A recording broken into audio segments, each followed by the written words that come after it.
Bonjour, dans l'épisode précédent, je te racontais comment, après la fuite spectaculaire et la malédiction lancée par le Cyclope, Ulysse et ses compagnons ont repris la mer. Mais bien entendu, lorsqu'un dieu en a après quelqu'un, l'histoire devient tout de suite très, très compliquée. Épisode 11, la colère de Poséidon. Pendant plusieurs jours, la navigation semble facile. Le soleil brille, les voiles sont gonflées par un vent régulier et les cœurs des Grecs se remplissent d'espoir. Peut-être, pense-t-il, que les dieux les ont oubliés. Finalement, peut-être que la malédiction de Polyphème le Cyclope n'était qu'une menace en l'air. Mais Ulysse, lui, reste inquiet. Il fixe souvent l'horizon, les mâchoires serrées.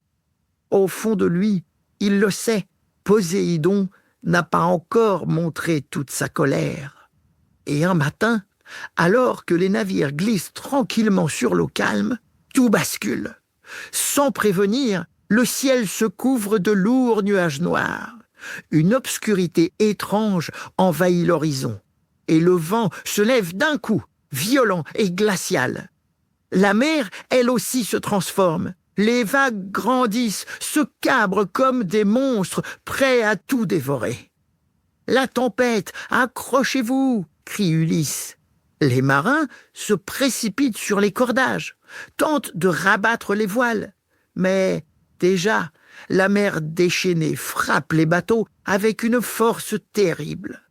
Les vents hurlent si fort qu'on n'entend plus rien d'autre.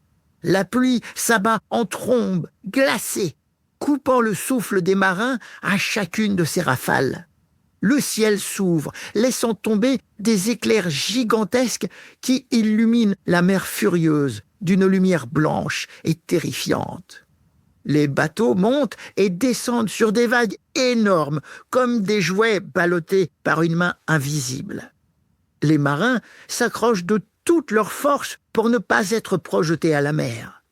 Certains hurlent de terreur, d'autres pleurent, priant tous les dieux qu'ils connaissent. Ulysse, cramponné à la barre, lutte pour maintenir son bateau dans la bonne direction, les cheveux trempés, plaqués sur son front. Heure après heure, la tempête continue, sans répit. La nuit tombe, mais aucun homme ne peut fermer l'œil. La mer semble vouloir les avaler vivants. Puis, alors que l'épuisement gagne chacun des hommes, le vent ralentit enfin. La pluie diminue. Le silence revient, pesant. Les hommes lèvent les yeux. Le ciel reste gris, mais la mer se calme peu à peu. Des cris de soulagement éclatent. Ulysse, debout malgré la fatigue, pointe l'horizon. Là, regardez, une terre. Au loin, battue par les dernières vagues, une île émerge, couronnée de falaises, avec un palais doré scintillant au sommet d'une colline. Les bateaux accostent sur une petite crique. Les hommes descendent, les jambes tremblantes, les vêtements trempés collés à leur peau. Tous restent un moment immobiles, savourant la sensation de la terre ferme sous leurs pieds. Un chemin de pierre s'élève à flanc de colline. Ulysse, accompagné de quelques compagnons, l'emprunte. Plus il monte, plus le palais se dévoile. Immense, aux murs étincelants, décoré de statues dorées représentant des chevaux ailés et des visages de dieux. Au sommet, le vent souffle fort, mais semble étrangement doux, comme guidé par une main invisible. Devant les grandes portes du palais, un homme majestueux les attend. Sa barbe est argentée, ses yeux brillent d'une intelligence vive. C'est Éole, le maître des vents. Approchez, voyageurs. Je sais qui vous êtes. Ulysse, roi d'Ithaque. Les dieux murmurent votre nom jusque dans mes oreilles.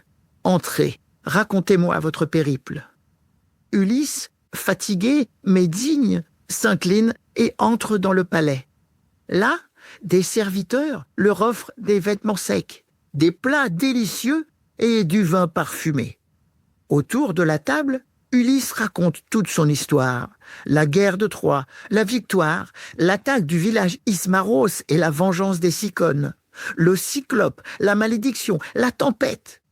Éole écoute tout en silence, son regard perçant scrutant chaque mot. Quand Ulysse termine, Éole hoche lentement la tête. « Vous êtes un homme courageux, Ulysse, et vous méritez de rentrer chez vous. Je vais vous aider. » Il se lève, va chercher une grande outre en cuir et la pose devant Ulysse. « Dans cette outre, j'ai enfermé tous les vents contraires. Garde-la bien fermée, et les vents favorables te ramèneront directement à Ithaque. Mais attention, cette outre est précieuse. Si elle s'ouvre, les vents s'en échapperont et ton voyage sera perdu. » Les compagnons d'Ulysse se regardent émerveillés. Pour la première fois depuis longtemps, l'espoir renaît. Ulysse remercie Éole avec respect et promet de prendre grand soin de ce précieux cadeau. Mais la route est encore longue et les dieux sont parfois bien imprévisibles. Tu verras dans le prochain épisode à quel point le voyage d'Ulysse n'est pas près de se terminer.